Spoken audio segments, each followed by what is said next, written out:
Den warten. Entry point into dark side. So, jetzt mal.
Okay.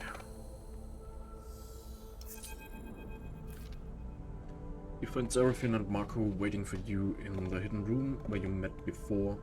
They're chatting quietly, their shadows cast across the scaffolding by a small lamp. Super, Marco's got something good. He nods to Marco. Tell him. Marco gives you a nod as you look at him. His mood quiet, conspiratorial.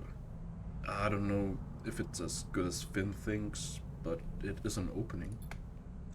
I heard back from a friend of mine who runs a yard on the edge of the cluster.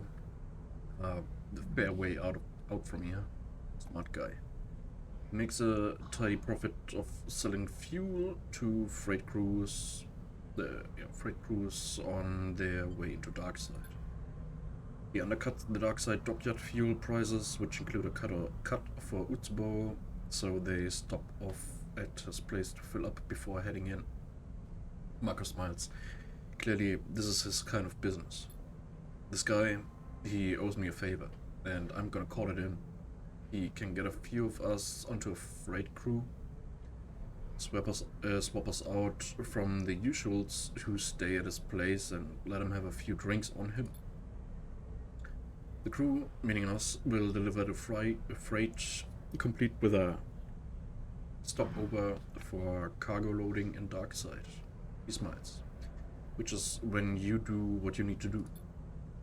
We'll have as long as we need, but the more time we spend there, the more likely they'll discover us. Mark looks at you. We'll keep our heads down, sleep and eat on the freighter. Then once we're done and the freight is loaded, we take it on out again. Return to my friend's yard and swap the crews back. He shrugs, emphasizing the simplicity of the plan. No one will ever know we were there. See? It's good. Seraphine nods. It'll work, right?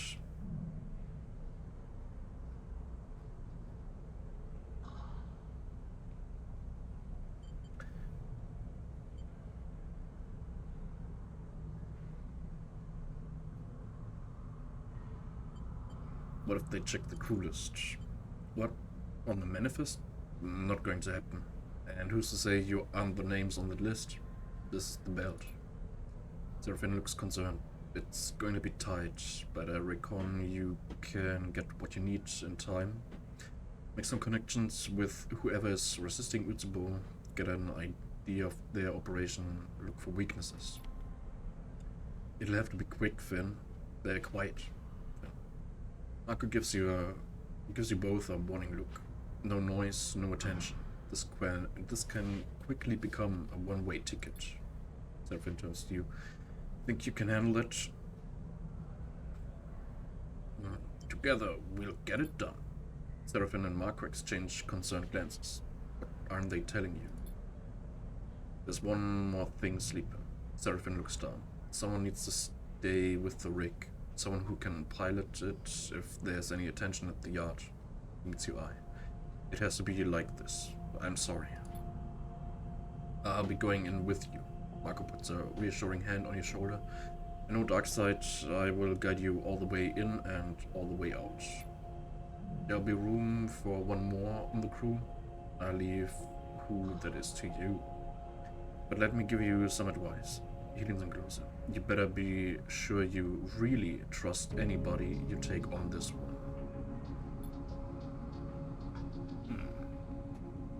Look between the two of them. Just you and Marco might be the safer option.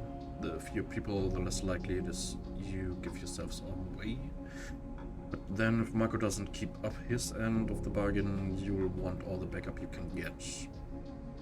The other problem is that we have to go right away.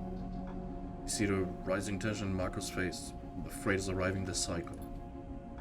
Seraphin turns to you. I'm sorry, I can't come, Sleeper, but we need to do this now. Then let's go. Seraphin nods, his expression dark. Be ready whenever you need.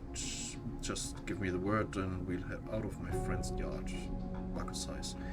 We keep this tight and nothing needs to go wrong. His words echo in your mind as you leave the hidden room, a creeping doubt settling itself in the pit of your stomach. This is it. Time to go back to Darkseid.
Freighter hangs over the ragged shipyard as the rig idles in the dock.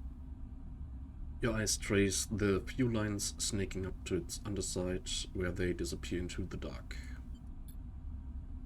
A chirp from the pilot's console breaks the silence. Marco's signal. This is it, Sleeper. Seraphin settles back from the controls of the rig.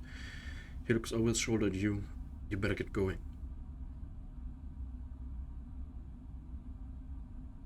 Don't get too bored. I'll do my best. Seraphin smirks. Hope they have something to drink in the yard. Glide towards the back of the cockpit. Seraphim clears his throat. Just don't do anything reckless, alright? As you float down the corridor towards the airlock, Marco comes to meet you. His usual gear is swapped out for a plain set of overalls that you imagine are borrowed from the freighter crew. You ready to go, sleeper? The crew we're replacing are already in the yard, so the sooner we get on board the better. Gives you a look. How are you feeling? Confident. He smiles. That's what I like to hear. No reason not to be. He pats you on the shoulder as you cross into the airlock. The airlock cycles and Marco leads you into the yard through a series of shadowy passages that connect the two docking bridges. Now's the time, sleeper, Marco says as you work your way through the yard. Any questions, any concerns, speak up now.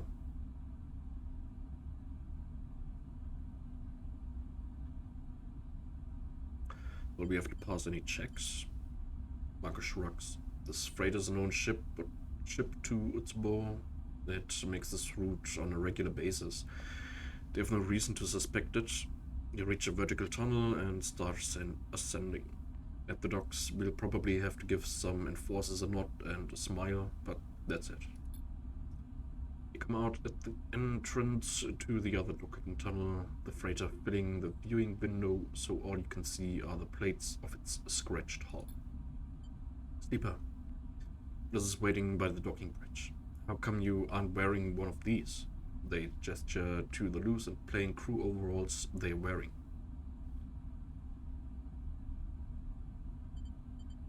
I'll change on board. Bliss gives you a sideways look. You better. I'm not going to be the only one wearing one of these things. Sorry to interrupt, but we need to go. Gestures to the docking bridge. You hit the button to open the doors and glide towards the freighter's airlock. As you do, the fear settles in. You're going back to dark side.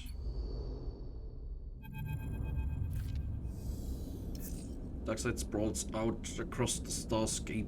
Its surface a vast and random accumulation of structures, lights, and signs. You've watched it as the freighter cut across the belt, as it grew, cycle by cycle, like a stain across the cockpit glass. Watching it approach, the fragmented memories of your time there pass through your mind, each one dissolving the moment you try to focus on it. Only the sensations remain.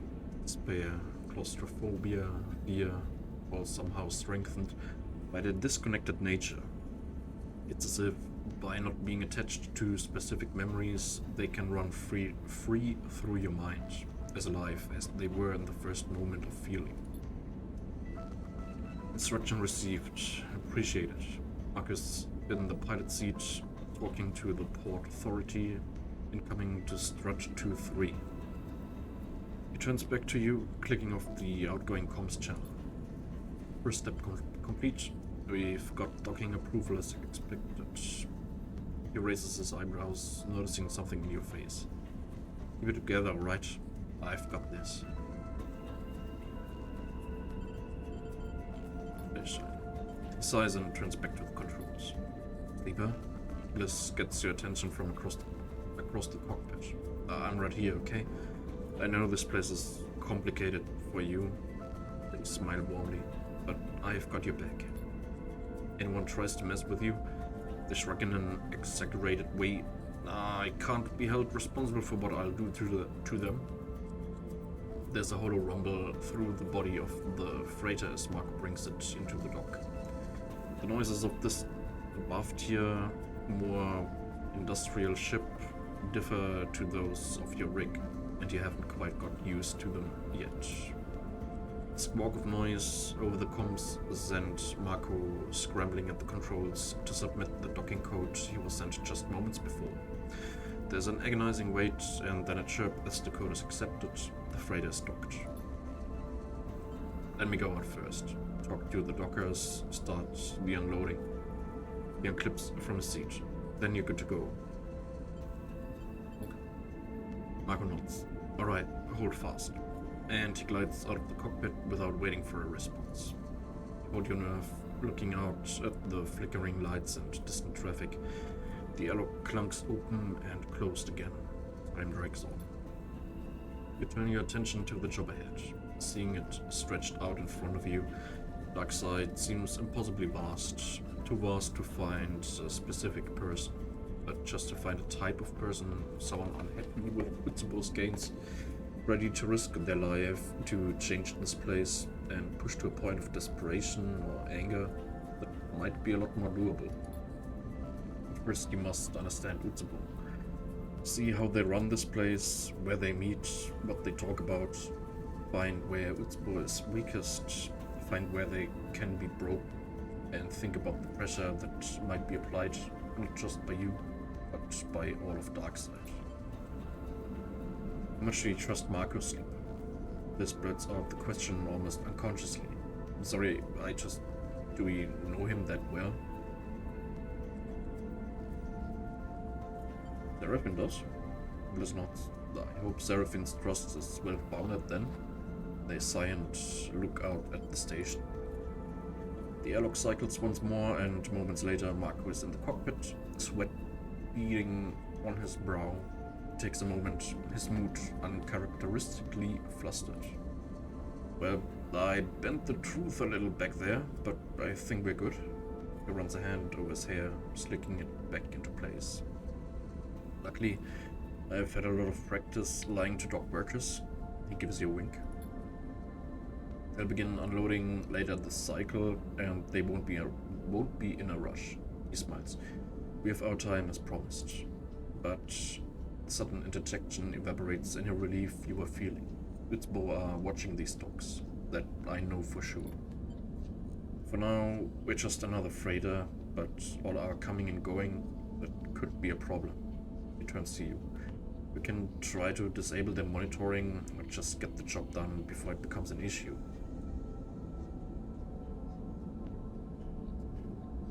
I'll take a look.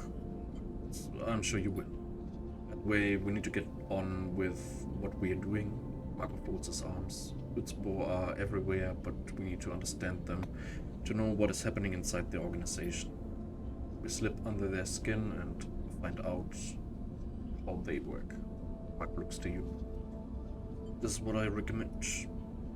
But now, Sleeper, it is your turn to lead. He folds his arms. Tell us where to begin. You feel the attention, the pressure shift to you. Time to find some allies. Time to find Utsubo's weakness. Time to stop running and resist.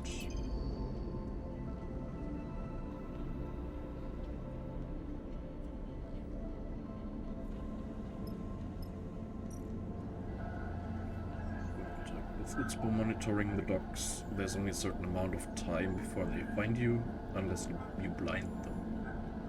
Cut connections. The fastest and cruise way to disable surveillance is to cut wires until it goes offline, but which to cut?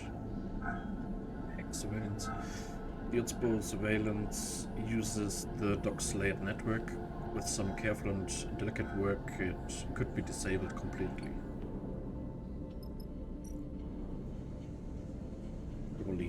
The dock and wash gate is under Utsubo control, making it a solid place to start when trying to infiltrate their operations.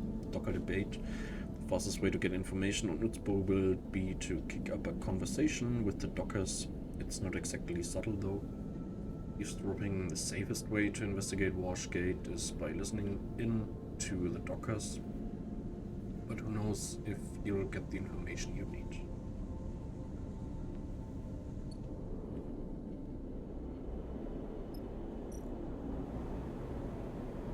Utsubo territory. You've heard the Rise is a hub for Utsubo operations and enforcers. You need to find where they meet. Track enforcers. Utsubo enforcers aren't hard to spot, so with some patience and effort, following them will lead you to their meeting place. Heck, Utsubo comms. Find the Utsubo safe house in the Rise. You'll need to monitor the network chatter between enforcers without being caught.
Utsbo Cipher, many of the dockers are members of Utsbo, making this bar the perfect place to score an ID cipher. Steal passkey.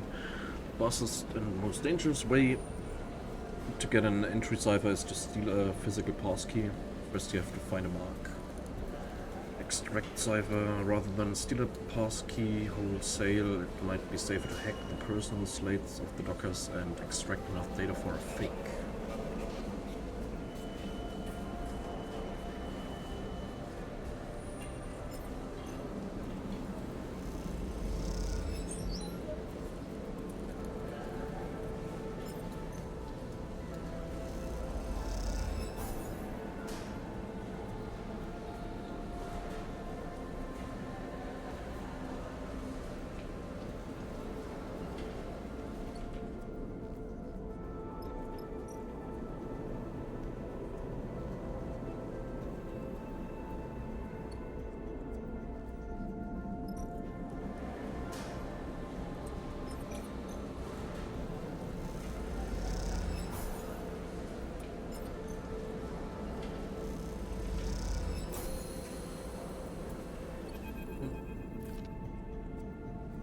You leave Docker's Rest with an Utsbo passkey in hand, sure to get you inside one of their safe houses. Now the trick is to find one. Make your way through the docks, head down in the dark passageways. Sleeper, this taps you on the shoulder with a certain urgency. Marco's gone. You stop in the dark side passageway you were drifting down, a quiet connection between two thoroughfares. You glance around at the loose bundles of wires and stained metal plates. It seems like a safe place to talk. He just muttered about having something to deal with and then split, just like that. He sighs and shakes the head. Just went before I could say a thing. He paused for a moment, unsure how to react. What's going on? Blitz shrugs. You tell me, Sleeper. I thought Marco was solid. Bliss folds their arms. This doesn't look solid to me. It looks far from solid. You take a moment, no need to panic. Marco brought you here. He'll get you out. You look down the corridor towards a busier, wider passage where people drift by. If he needed to deal with something, then, well, he needed to deal with something. It doesn't mean anything, but you sure as hell wish he had given you a warning. They wailed and now short-handed. This job is going from bad to worse. Okay.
Unlock entrance. A simple door leads down into what you suspect is an Utsbo safe house. All you need is the passkey cipher to enter.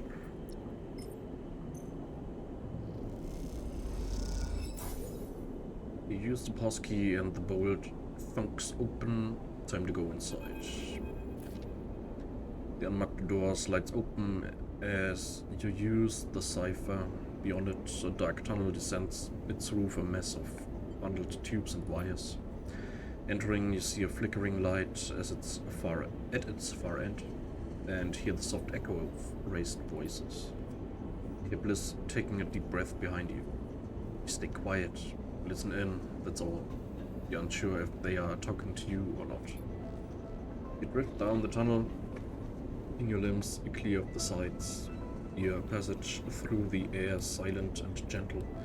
You focus on the flickering light, the sound of the voices growing ever louder. As you descend through the tunnel, you notice a small dark doorway leading off before the tunnel reaches the bottom. You slow yourself gently, fingertips grazing the metal walls on either side. Glancing through, you see the doorway leads out onto a framework balcony high on the wall of some dark room. You glance down to the bottom of the tunnel and hear the voices rising in volume. Here, Bliss nods to the balcony. We stay high, stay in the dark. You come out onto the balcony overlooking a dark, cavernous room, lit in patches with a bright area at the far end. It is filled with people, Blitzball forces and members, all facing forward. Their floating bodies silhouetted by the pool of bright light ahead. And in that bright pool, two figures are arguing. Come to the edge of the balcony, a feeling of safety granted to you by both your elevation and the cover of darkness. Below, the entire room has its attention focused on the two figures in the pool of light, the watching audience, keeping to the dark perimeter as if they were observing a piece of theater. Will Bliss arrive beside you, their attention like yours on the scene below. These are my territories. You need to withdraw. One figure, their features hard to define in the pool of light, gestures at the other. There's no discussion to be had.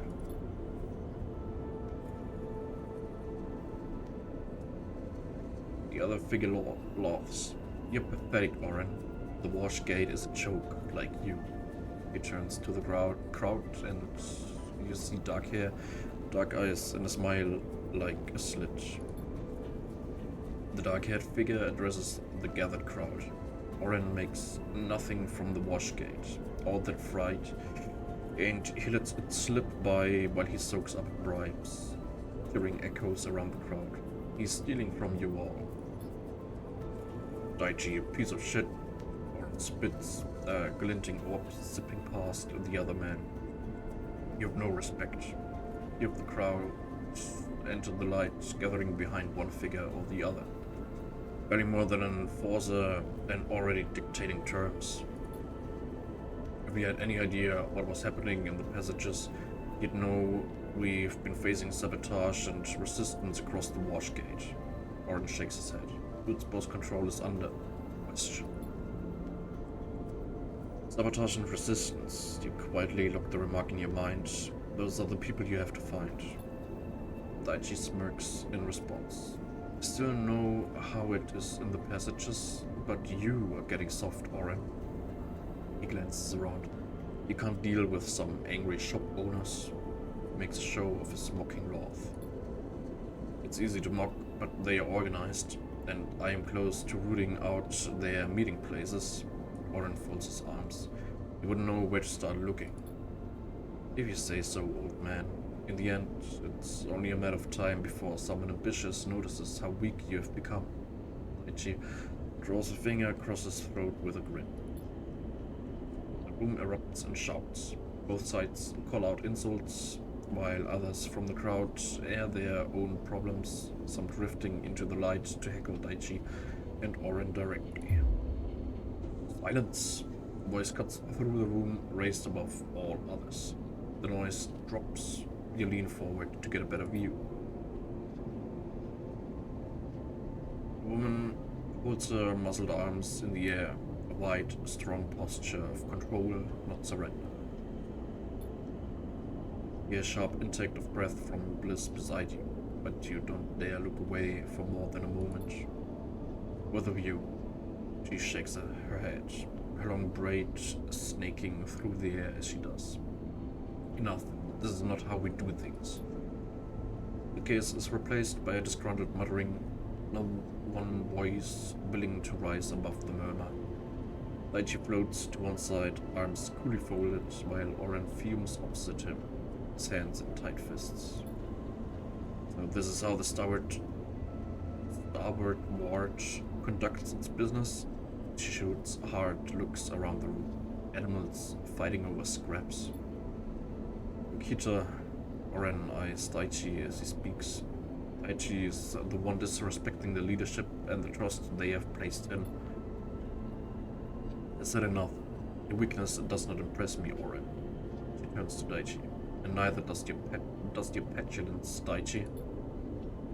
Watch who you're calling weak, Ankita. Oren narrows his eyes.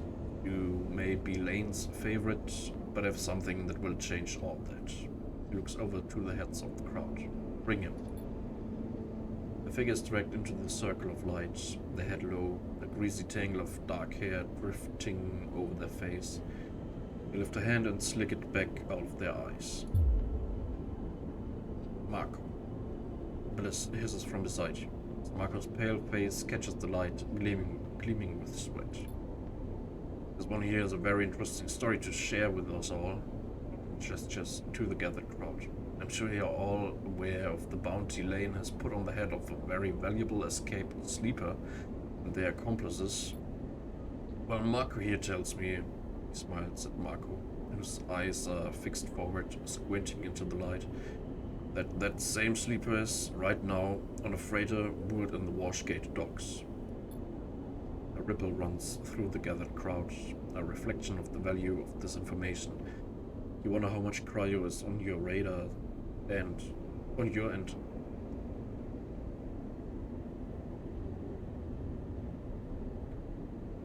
You wonder how much cryo is on your and Seraphin's heads. Look into Marco's eyes, attempting to see any indication of what this might be. A desperate bid to save himself, or betrayal of everything you agreed upon. His set stare reveals nothing. Now, Lane himself will be returning in 3 cycles, and you can imagine how pleased he will be when I present the sleeper to him. Kita stares at Oren. He had no business keeping this from me. He pulls her arms. I will be the one to bring the sleeper in. Not so fast, Ankita. Oren turns to the gathered crowd. First of you to bring me the sleeper will be given a share of Washgate. He shoots a look across the circle of light. That includes you, Daichi. The crowd erupts into shouts and movement. The assembled Utspo members suddenly up and moving towards the doors. Push yourself into the corner of the balcony, tucking yourself into the shadows as you hear the tunnel filling with voices. There are shouts and scuffles, and you fear that any moment you will be discovered. But as time passes, the noise subsides. You only open your eyes when the sound disappears altogether. The Utspo members on their way to your freighter, the freighter that is supposed to take you off dark side. You feel the panic rising. You're trapped here once more. Can't. Liz whispers beside you. I don't. They meet your eye. We need to go now. You ascend through the tunnel, silent, slow. Your eyes are on the entrance, hoping that no Utspo member returns or enters. And then you're back out in the main passageway, blinking in the light of the fluorescent panels and gliding away from the entrance, lost in a daze. Somewhere in the rise, you eventually stop, not sure where you might be going, but needing to get away from what you just witnessed. You can't go back to the freighter, that much is clear, which means no supplies, no place to sleep. Then there's Marco. Was this always part of his plan, or is this just him in survival mode? Your mind fills with questions and worries, the path ahead unclear. I know her sleeper. This seems out of breath, bracing themselves against the wall of the passageway. Akita. You see a tear glittering, drifting from their eye. We came to the bell together. Who is she? Nikita, she was a mercenary, but she left that behind. Bliss stops wiping the face with both hands. Joining Utspo, I don't understand. She would never. They trail off. I'm sorry. This isn't right, Sleeper. Something is going on. Maybe I can find her, talk to her. Bliss shakes the head. She has to have a reason. There must be more to this.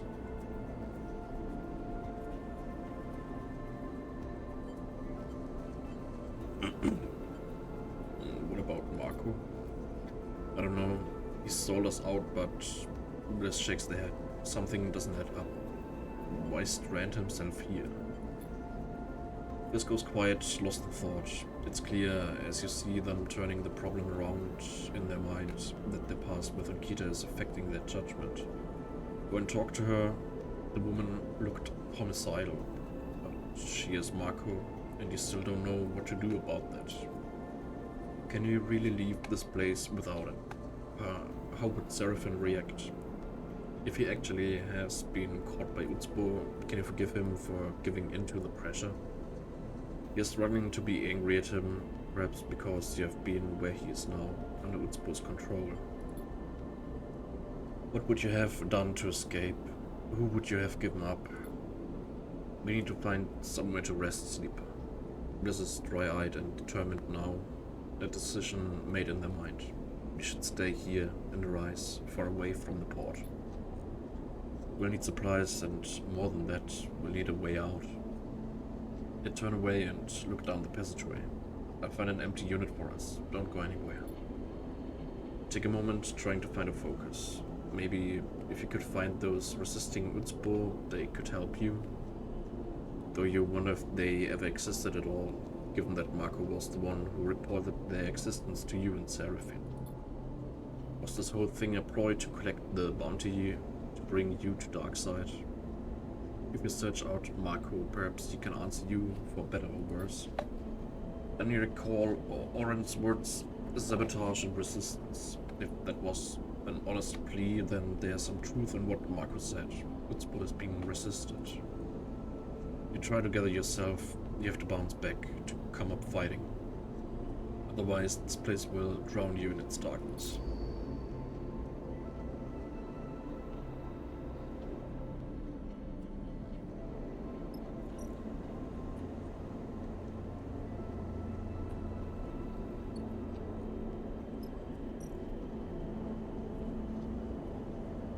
Supplies. Liquor Row lives up to its name. It is a dizzying strip of screens and stalls piled high with tech. You can find supplies amongst all this. All your supplies were aboard the freighter. Shopping is too great a risk.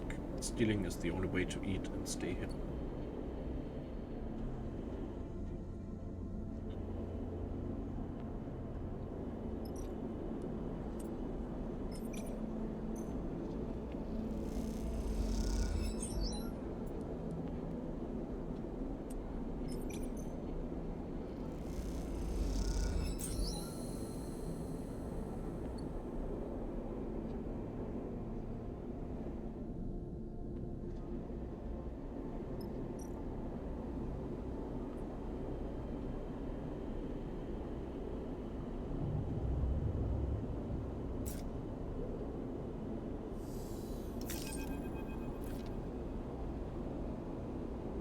Wake in the cold of the abandoned unit to an unsettling quiet. The air cycles whine, the heat diffuses hum, but nothing around you breathes. You are alone. You slowly raise yourself, unclip the straps from the bunk, and allow yourself to drift up into the air. Silence. Then in that silence you hear something. Scrape or scuff. It draws your eyes to the unit's doorway, where a shape is settled in the dark. I know you couldn't have gone far. Nikita shifts to fill the doorway.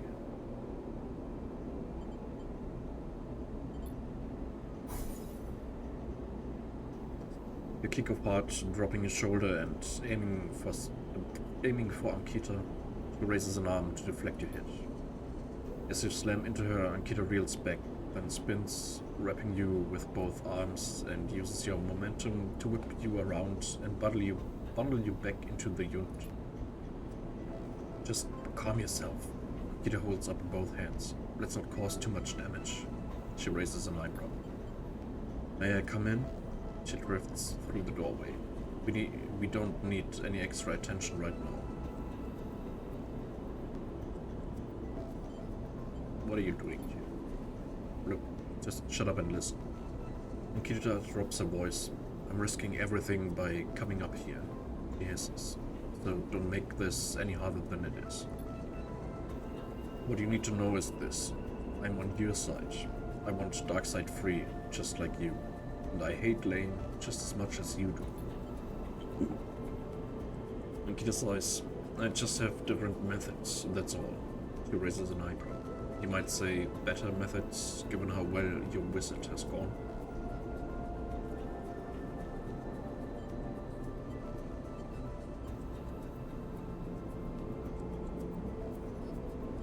Why should I trust you? I'm the only person who can get you off Darkseid, so you better listen closely.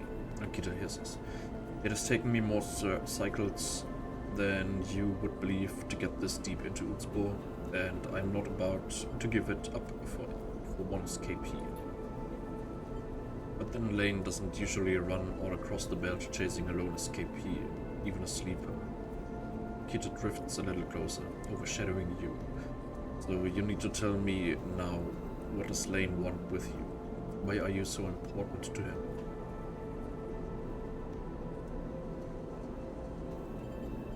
Don't remember. Kita raises an eyebrow. Please tell me you are joking. What you don't understand, Sleeper, is that I've been trying to keep you safe since I saw you arrive. But your friend hasn't made it easy. Getting himself caught by Utspo is bad enough, but then blabbing about you being here, she sighs. I can only protect you from so much. Where's Mark? I don't run the gang. It's ordnance. I can't risk starting an internal war. By the way, you're lucky you aren't in the same position, and you have me to thank for that. So I'll ask again. Ankita meets your eye. Why is Lane pursuing you?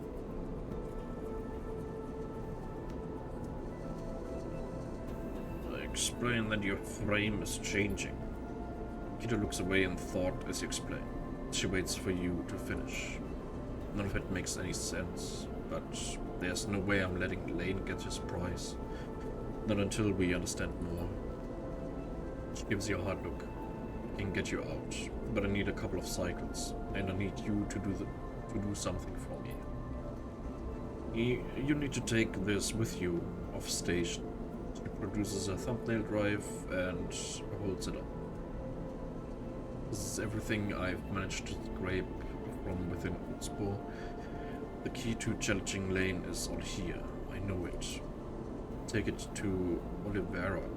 It's tucked away in a crater in the shoals, that massive debris field beyond the hollow. She meets your eye. You give it to Carmen, no one else. Kita presses the drive into your palm and closes your hand around it. No one but Carmen, you understand?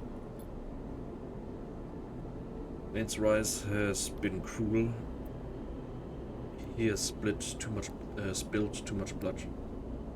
When I'm ready, I will make him pay for that, but Carmen needs to analyze what I've got on him to find the right place and moment to strike. Ankita meets your eye. I knew a sleeper once, and I should have trusted them.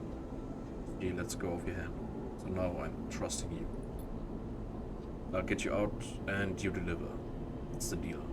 Ankita cracks her knuckles. Then together we can... Ankita! You hear Bliss's voice, faint but clear, from behind Ankita. You see the confusion on Ankita's face as she turns. Bliss? She trails off, her aggression dissolving in front of you. What the hell do you think you're doing? You see a rare flash of anger in Bliss's face over Ankita's shoulder. Utspo, really? This is where you fled to? Welcoming arms of the Belt's cruelest gang? Bliss died. Ankita stumbles over her words. And now what? You're here to deliver the sleeper to Rain? Tulane. Bliss, Bliss stares her down. You disgust me. Bliss, it's not like that. I'm here to help the sleeper, to help you both. She sighs. What the hell are you talking about? Bliss's anger is softened a little by the confusion. They infiltrated Utspo. I'm working to get the sleeper out of Darkside, to free this place. Infiltrated?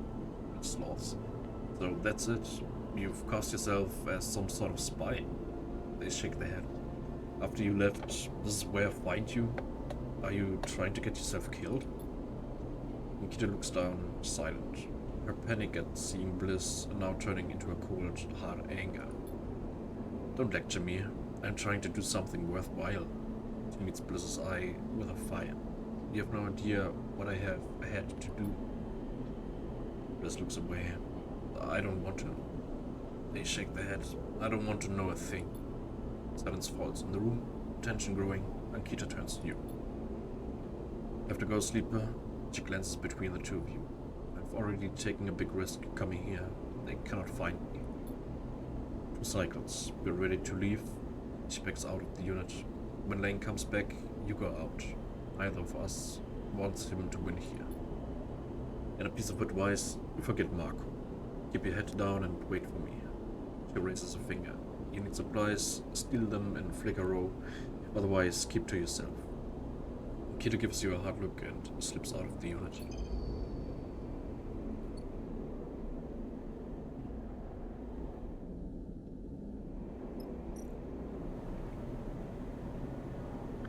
Finding Marco. The Rise is the last place you saw Marco. To find him, this is the place to look. But after his betrayal, you may not want to try. Search the passages. It's dangerous, but searching the Rise for a trace of Marco or Utspo activity might help you find his trail. The Utspo search network. Utspo.com's network has to have some record or mention of Marco. If you can find it, you can find where they have taken him.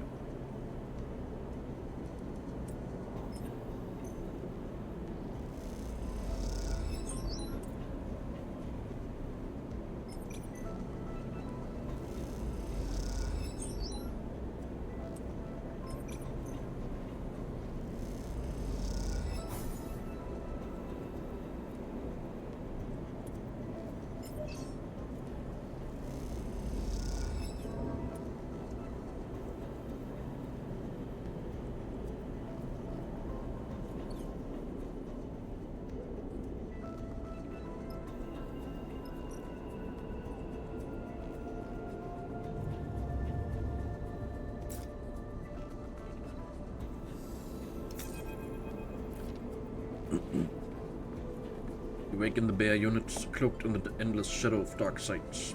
Outside the window, the lights of the city glitter, but you do not see them. Your attention is instead on the tugging thread in your mind. Lane, drawing ever closer. You shiver. One more cycle, and then you're out.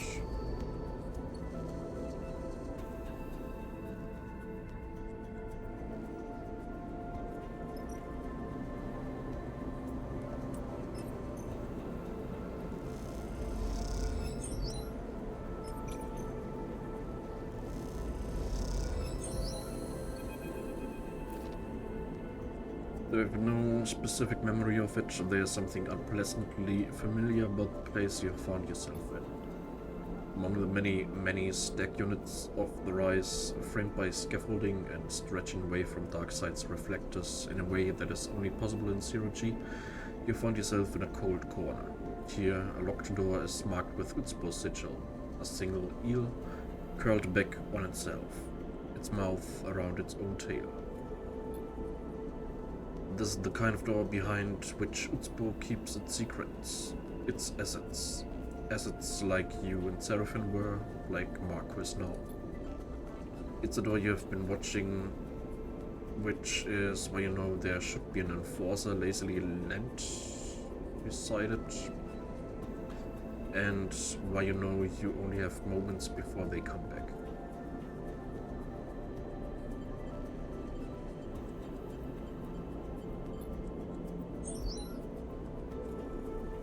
You drop a shoulder and push hard off the opposite wall, aiming for the edge above the lock, where it will shear away. You slam into the door and it groans and squeals as the bolt mechanism buckles. You wrench the door aside. You're in. A dim corridor stretches out ahead of you, aligned with doors on either side. Memory hits you almost immediately. Long cycles between shops in a cell like this, awaiting Lane's arrival, kept safe. A lie that you believed when you were first brought to a place like this. Most of the cells are dark, empty, but a warm glow spills from around one of the doors. You quickly approach and look in. Marco is tucked into an inset berth, a padded niche like those in any unit. His back is turned to the small window in the door. Slam the exterior lock release without thinking. Marco turning over to face the door as it hisses open. Sleeper. He freezes for a moment, unsure of your intentions. He raises a hand as if to protect himself, to put something between you and him.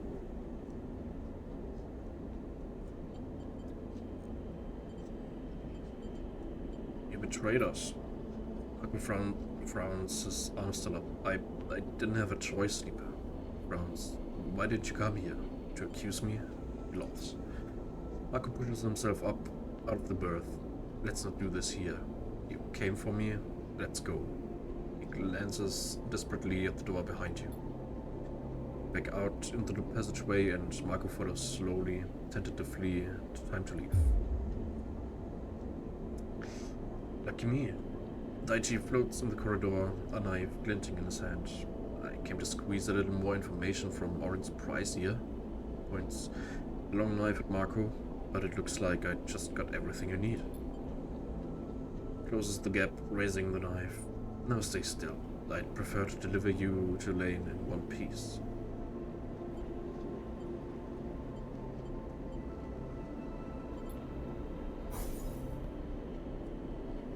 The knife cuts deep as you spin onto it, but you swing your elbow anyway, connecting with Daichi's face as you move. You feel the crunch of his nose, the solid metal of your skeleton meeting the pliant bone of his. Moments later, Marco and you are streaking through the passages of the rise in a haze, the pain fading, but the fear holding strong, desperate to leave this place once and for all.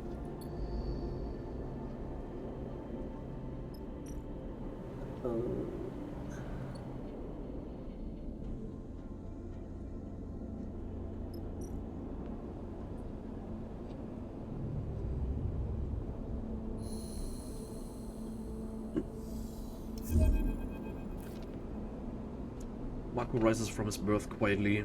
You haven't really spoken. The two of you kept busy by your own injuries and the constant fear that Daichi will find you. But so far, he hasn't. And if Ankita is to be trusted, this is your final cycle on Dark Side. You look at Bliss, floating in the corner, staring vacantly at a spot on the wall. You did your best to explain what Ankita had told you about her involvement with Utspo, but since then they have been quiet, removed. You haven't dared to ask more about their history together. You trust that when Bliss is ready for you to know, they will tell you. Wait in silence. No one eager to speak. A deep fatigue has set in, and in this moment, all anyone can do is wait for this excursion to be over. She's here. Marco nods at the doorway, where a silhouetted figure waits. Ankita looks at Marco, and then at you. A raised eyebrow, the only acknowledgement that you went against her advice. Then it's back on Dark Side. We have to go now. Ankita looks tired, angry. We won't have another chance. Come with me, quickly, quietly. She turns and pushes out into the corridor. An exhausted-looking Bliss turns to you. Let's put this place behind us. Ankita leads you across Dark Side, not stopping to look back. The lights and passages flash by, but you barely notice them. All eyes are fixed ahead on the way out. In some distant part of the station, Ankita stops at a docking bridge, a small freighter visible through the viewing windows. She slaps the door release and it slides open. Grabs your shoulder, looking into your eyes. Lane's focus will be on Darkseid now. He needs to stop the infighting to shore up Utspo. If you get out now, he won't follow. Remember, Nikita hisses the instructions to you. Get the drive to Oliveira, give it to Carmen, no one else, no matter what they say. Thank you. Nikita simply nods, and then she's gone, disappearing into the endless, winding passages of Darkseid. You drift gingerly down the docking tunnel, which leads into the cold and sparse cargo bay of the ship. Once you're inside, there's a hiss and the doors scissor shut. For a moment, you panic, seeing no exit, no other doors, just a metal-walled bay. Is this a trap? But the engines rumble to life, and you give in to your exhaustion. If Ankita has tricked you, at least you're leaving this place behind. And then you feel it, cold fingers reaching into your mind. You're so close, Lane's voice in your ear. You're here. Sling, shifting. I can't quite place you, can't quite put my finger on you, sleeper. But I know you are there. What were you doing here? Hoping to confront me, perhaps? Or something else? A hiss. I'm right here, you coward. Come and find me. I'll admit, I'm not quite ready for you, sleeper. Flicker and a spasm. But so soon this will be all over. The tone begins, brilliant, inescapable. Let me show you. The tone rises. Lane is in the bay of the freighter. The pull of constant acceleration, a comforting pressure against his chest.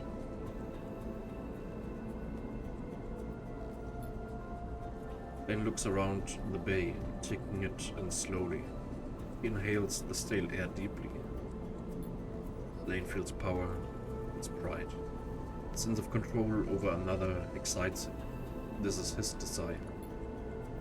Lane lifts his right hand and turns it in the air, flexing his fingers in a satisfying wave.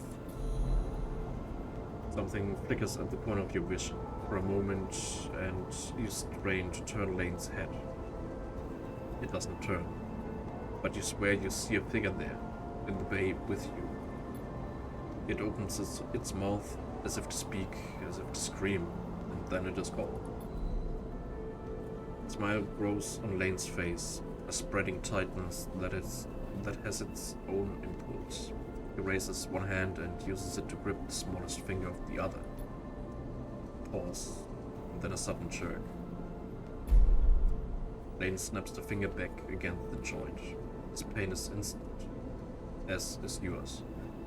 It burns your vision away. And the white, hot blindness has faded. You look out on those same metal walls. You hold the same finger in your hand, and as you release it, you see the crooked shape it has been bent into. A shiver runs through you, and you reach back into your own mind to see if any trace, any fragment of Lane remains there. You put your hands on your face and push, as if to push him from your head. The ship continues out on its starboard arc, away from Darkseid, away from Lane, but you can't help but feel that some part of him is still there, behind your eyes, concealed beneath the pain of that snapped finger.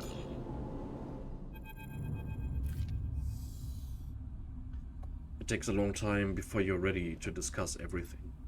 First, there was the journey to the yard, then disembarking from the freighter, then explaining to the waiting crew why their ship was impounded, something Marco offered 1,000 apologies for.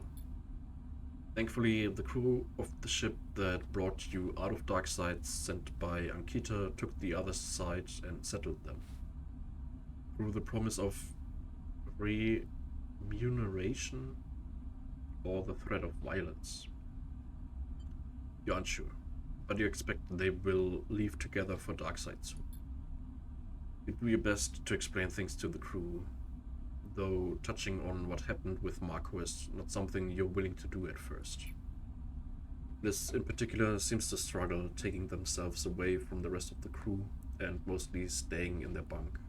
It seems the encounter with Ankita brought back memories from the time the two of them were a couple.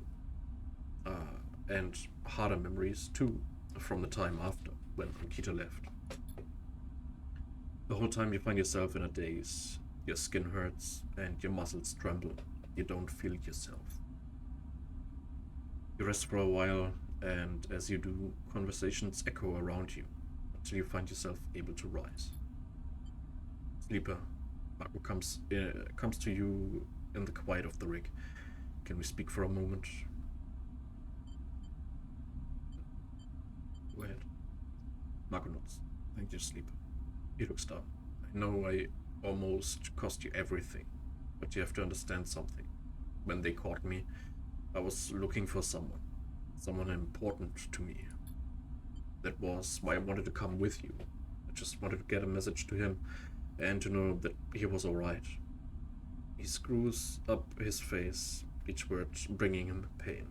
And I admit, I thought I might be able to bargain on his behalf to get us both out.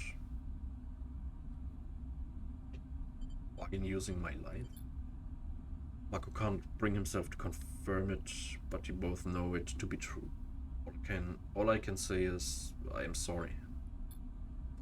Look, you can use the yard when you get back to the scatter yards. There are some components in there. Take what you want. Marco sniffs. I'm going to stay here a while. He doesn't meet your eye. He simply turns away and drifts down the corridor. As he does, Seraphine passes him by, receiving no acknowledgement.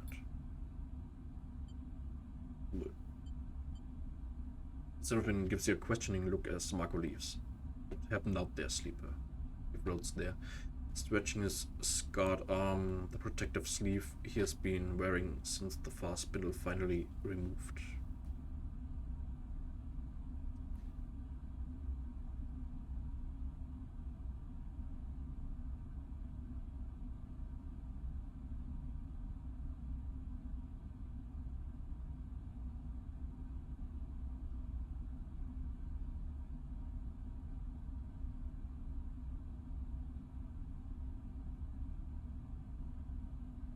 Mark betrayed us. Seraphine shakes his head. What do you mean?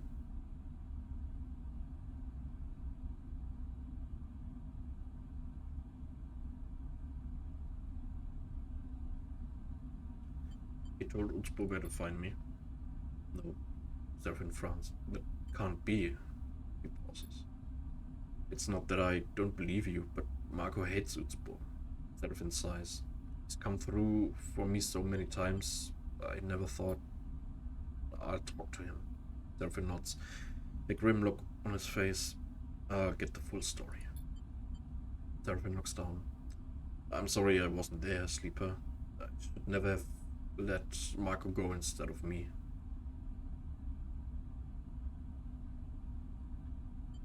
That's okay. If not, never again. Looks up. Tell me it was worth it, Sleeper, that you got something on Utspo. You explain about the meeting you witnessed, the conflict between Orin and Daichi and Ankita's intervention. Explaining Ankita takes a little more effort, but you try to remember everything that happened. You explain Ankita's insistence that she was working against Darkseid and how she got you off the station. You explain that Utspo itself is coming apart with Lane absent, and that this will draw his focus away from the two of you. Seraphine waits until you have finished to respond. So this Ankita got herself inside Utspo. He raises an eyebrow. Just to try to break their grip on Darkseid? He whistles. Take some balls.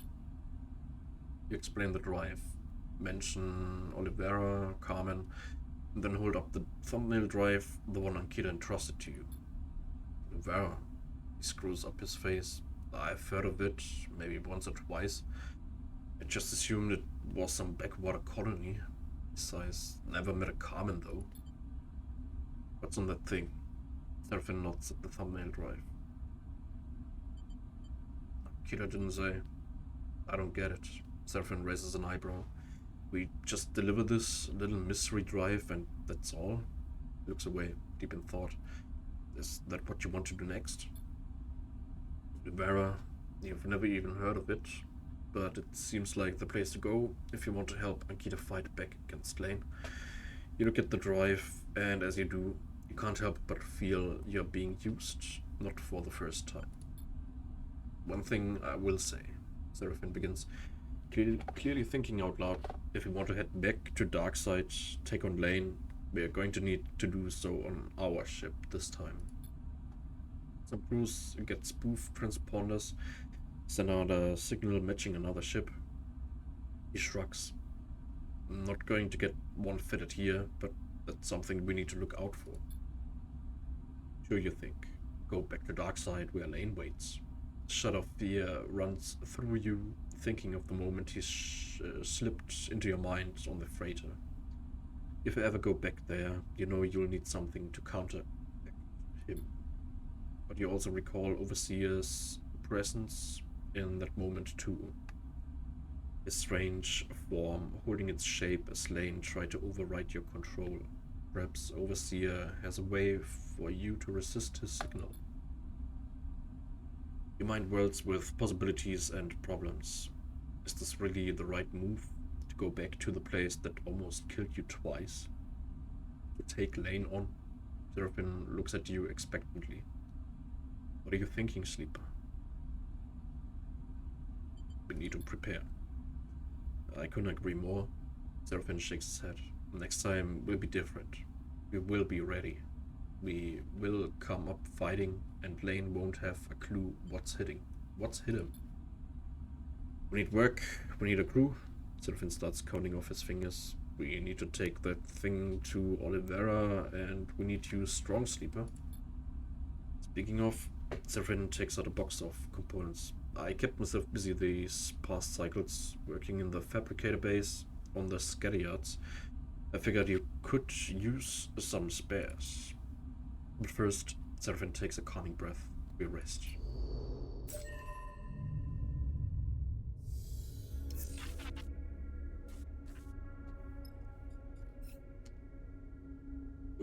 Okay. Das Ding war... YouTube, das Ding, das mal raus. Export.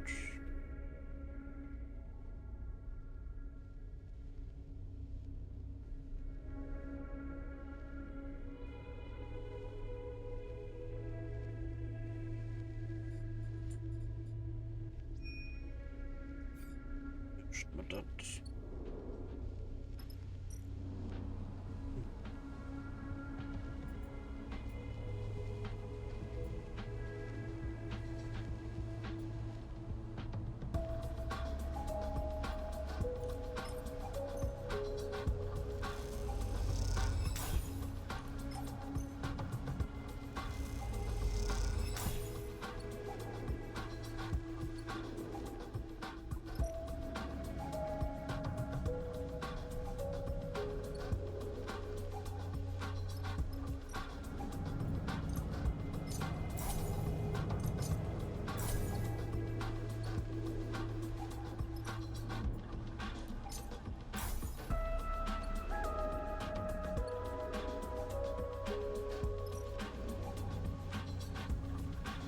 Our stock macros, massive tools, grab and components is worrying. How can you tell what is worth taking in all this? Such macros yard. Marco said you were free to take the components he had, but his yard is an absolute mess. Where to even start?